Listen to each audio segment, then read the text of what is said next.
I want to look at a trailer for a new upcoming game called Blood Message, or depending on where you're from, Massage, if you're fancy and sophisticated. But before I do that, I just want to like set the stage for this, because I really do believe that this, you'll see this trailer and you'll understand what I'm talking about.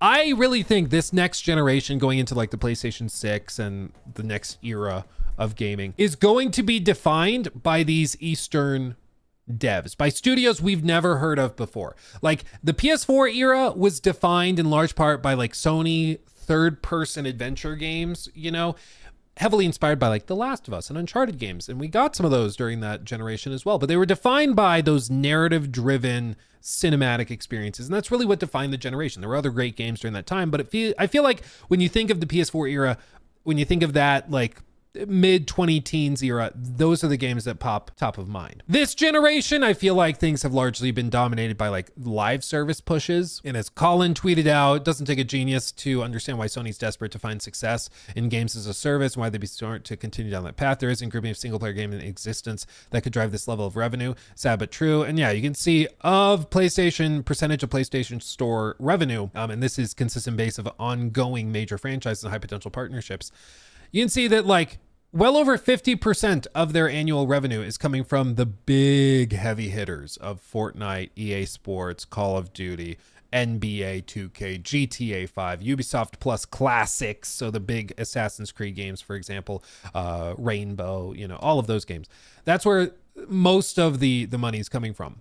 And so a lot of like Western devs and the previously well-established devs that were big and it really found amazing success in the last 15 years, they've started to try to break into that. And even like this week we saw FBC Firebreak, which is coming from the guys at Remedy, who put out Control, of course. And this is like a smaller project. This isn't a massive project for them, but even they are trying to get into like the team-based 3-player cooperative first-person shooter genre, as if that's not oversaturated enough.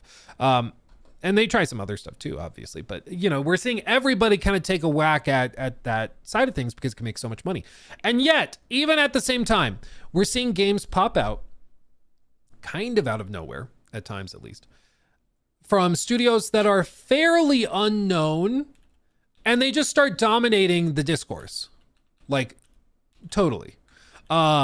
They cause people to obsess over them, and they're very, very exciting because they look really good and they play really well. Stellar Blade, of course, is a recent one. Stellar Blade is not just a game for people if they want some bodacious gameplay, but it's also just a really solid action game as well. It's got a really, really solid combat system. It's really cinematic. The scope is crazy. It's just a very, very good game, you know?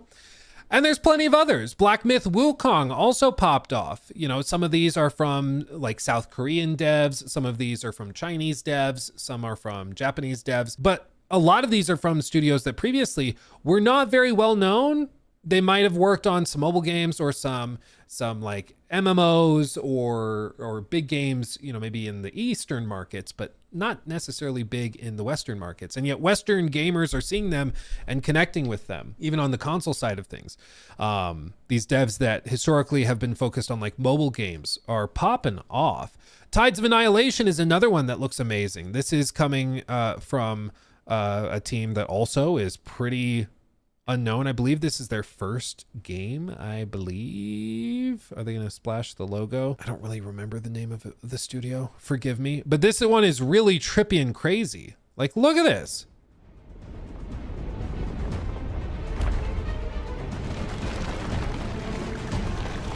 Watch out!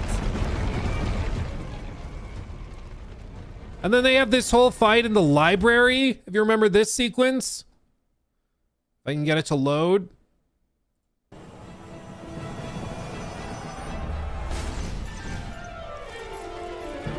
Boss fight.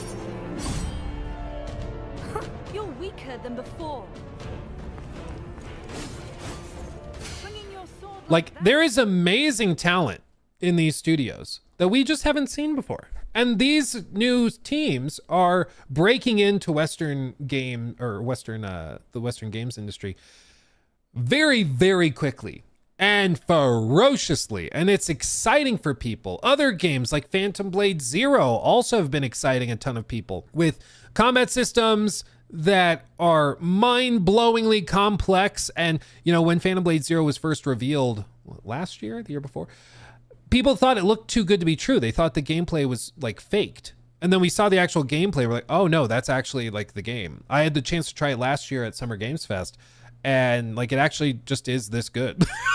it's crazy to think, but it actually is that good. And then like other ones, Crimson Desert from Pearl Abyss out of South Korea, of course. These guys are also amazingly talented, and this game is one to keep an eye on later this year as well.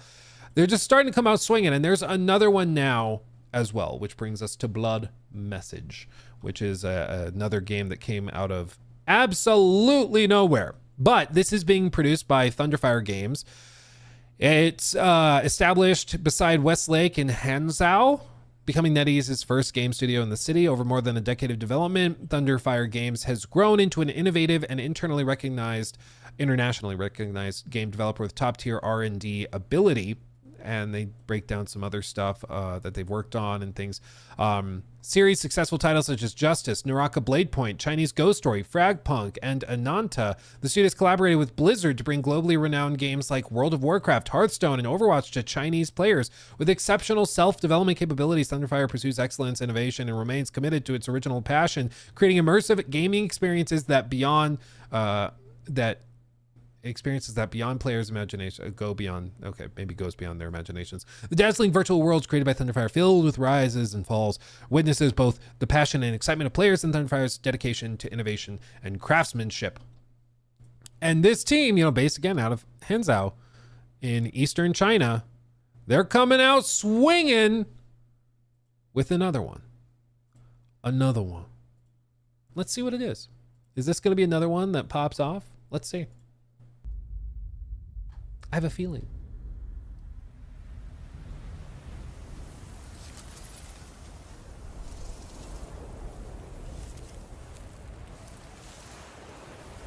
大唐还在的时候，丝路上的灯火从西域一直亮到长安，能点亮天上的星河。大唐离我们太远了。 神佛还会庇佑河西吗？我是认真决定的，我还是想再试一次。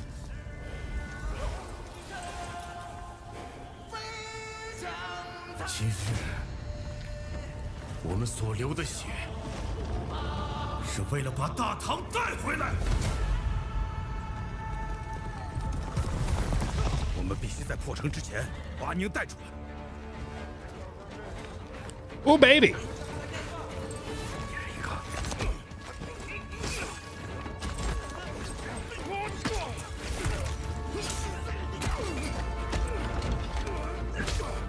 Anning, 等着我。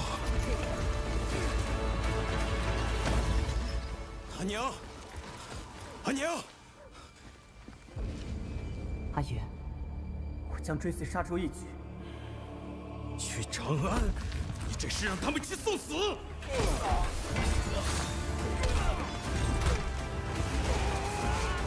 Bro. “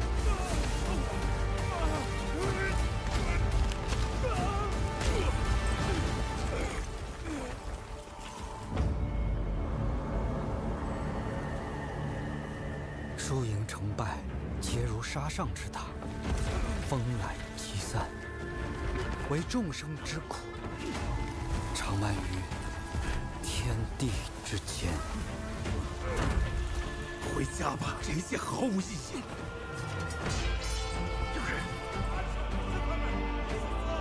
天命所归，我才是大唐。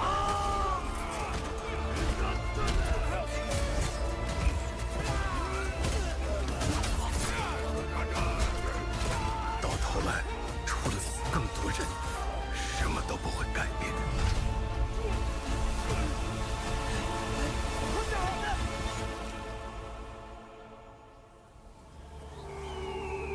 没有我的帮助，你走不出这片沙漠。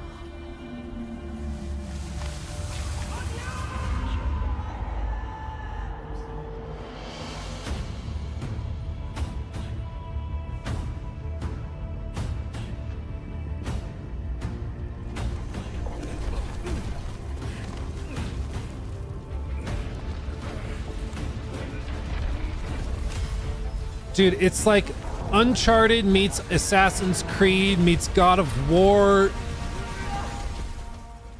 阿娘，走啊！阿爷！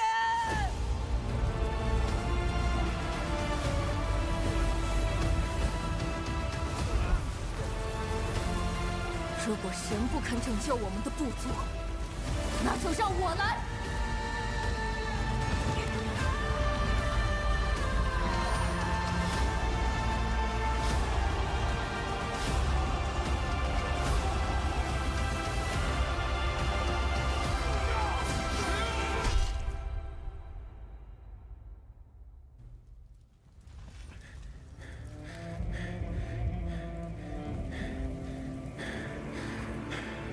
哦，阿娘，等着我。是对信使，每个人都做好了有去无回的打算。 Blood message.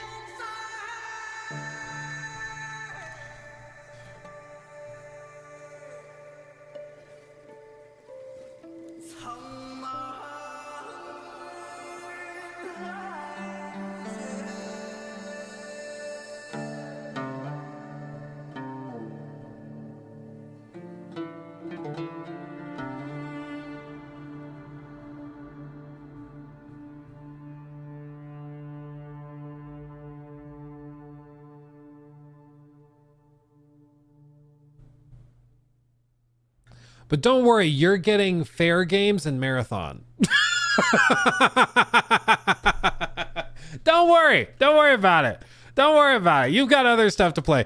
And next year, they've got a Horizon Online game and a Horizon MMO as well. And then a different Horizon thing. Yeah. Like, do you see why I'm starting to really think that next gen, when these games start pouring out, all of like the game of the year leaders, it's not just going to be, you know, Eastern devs, of course, but it's going to be a lot of new teams.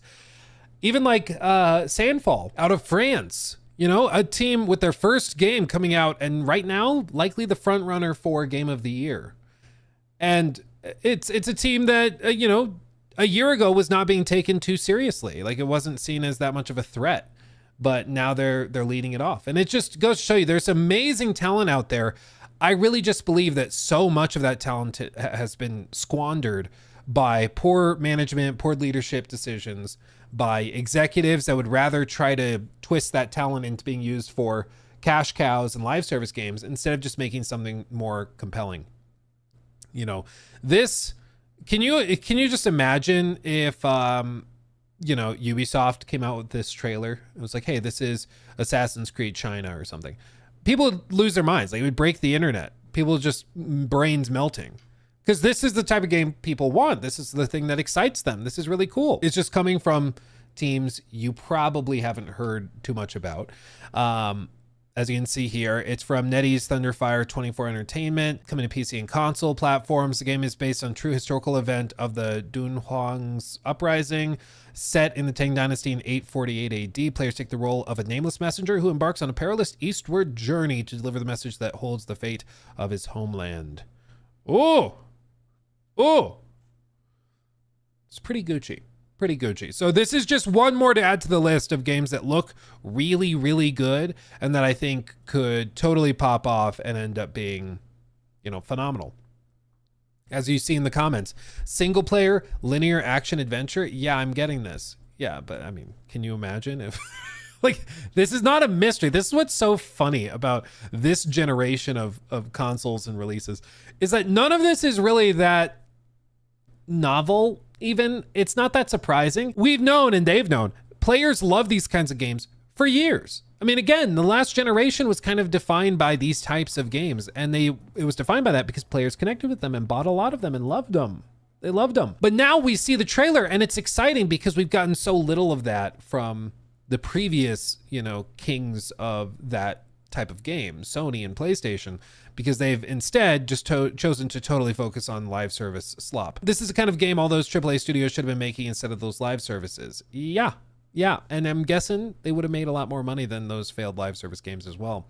From not knowing about this game 5 minutes ago, it is now at the top of my most wanted list. Looks incredible. Yeah, literally. Like, that's what a good trailer and a solid game can do. This looks like what Assassin's Creed should have been by now, which honestly, as somebody who's played Assassin's Creed games since I was a kid, I think that really, like, they could be here and they could get there. But I also feel like, once again, the AC franchise is kind of held back by that need to pay back $400 million development costs. They have to find some way of paying the bills. So they have to fill it with, like, you know, all these XP boosts, the cosmetic skins, all of that stuff. Incredible trailer. Those landscapes are chef's kiss. Finally, we get Uncharted 5. Yeah, dude, it does kind of give off Uncharted 5 vibes. I'm glad I'm not the only one who feels that way. Half of this guy's life consists of him falling on something, or something falling on him. Yeah, kind of. This is the type of game that have all my attention. Let's see what it brings. I see quite a bit of Uncharted and Tomb Raider reboot DNA in this, and I'm liking it. It reminds me of Uncharted with some Assassin's Creed. Chinese devs about to take over the industry. Yeah, and I just think it's, you know, for a long time, when I was in college, it's a quote from some book or economist or something. I don't remember who said it. But in college, the big thing that my professors reiterated multiple times, they're like, China is a sleeping giant. Sometimes they call him sleeping dragon as well. Again, I think some economist said it initially, but it applies to many different things where there's so many people. There's 1 billion people in China, and there's a lot, as a result, partially of that too. There's a lot of talent out there. And the moment somebody can figure out how to utilize that talent and those skills and distribute that to the rest of the world, you make a lot of money.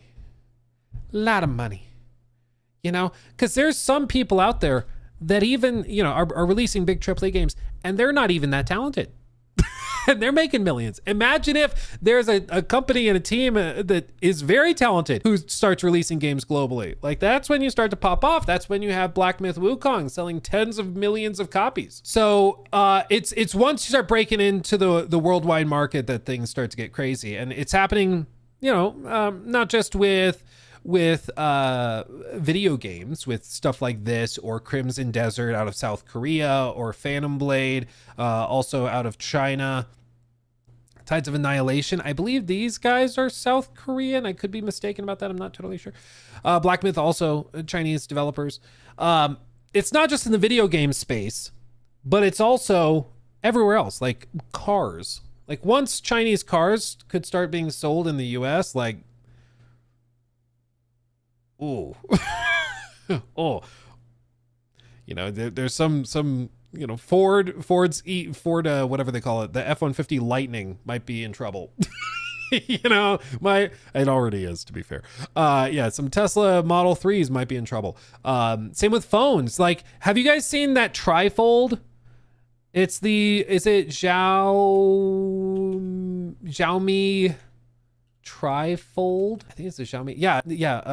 MKBHD did a video on it. Look at this thing. You're not allowed to buy this in the US. But, you know, we're not done. So this is what we're all here for. The final fold, which opens this thing up to a full 10.2 inch corner to corner display.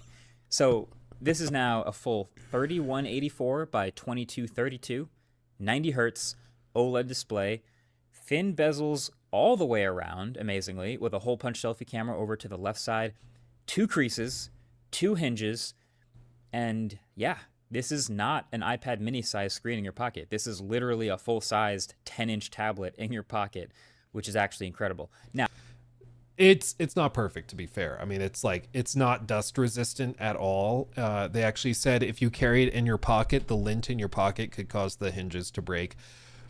So it's not a practical phone, okay? There's a reason, like, you probably still wouldn't buy this even if it were available. But a lot of, like, these products that are coming out of the East are not available to, like, Western markets. Can't buy it in Europe, can't buy it in the US, can't buy it in South America, can't buy it in Canada. It's just not available. But I think if they were to make it available, it would really shake up the industry, like a lot of these industries, in major, major ways. And so I don't think it's just the gaming space. I think it's a lot of different industries are about to get shaken up over the next decade or so, as a lot of this stuff starts to pierce the veil of the Western markets. Because there's, like, you know, the one thing the West is really good at doing is consuming. And when we see something we like, we spend money on it. And whether it's Blood Message or something like Crimson Desert, Phantom Blade, Tides of Annihilation, we see these games, we like them, we'll buy them. We'll buy a lot of them.